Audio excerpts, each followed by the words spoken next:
Nesta terça-feira, o candidato à presidência da República, Jair Bolsonaro, do PSL, recebeu o apoio da Frente Parlamentar da Agropecuária. A organização reúne 261 deputados federais e senadores ligados ao agronegócio. O presidenciável aproveitou a ocasião e disse que, se eleito, vai fundir o Ministério da Agricultura e do Meio Ambiente e que o ministro da pasta será indicado pelo setor produtivo da agropecuária. Em uma transmissão ao vivo nas redes sociais, na noite desta terça-feira, Bolsonaro fez ataques ao programa de governo do PT. A eleição está polarizada. Está nós de um lado e está o PT do outro. Ninguém nega isso. Está polarizado.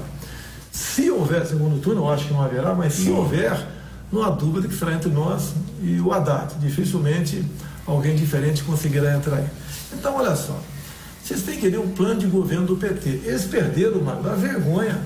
Eles escrevem absurdos. De acordo com pesquisa Datafolha divulgada nesta terça-feira, Bolsonaro ampliou a vantagem em relação a Fernando Haddad do PT e lidera a disputa pelo Palácio do Planalto com 32% das intenções de voto.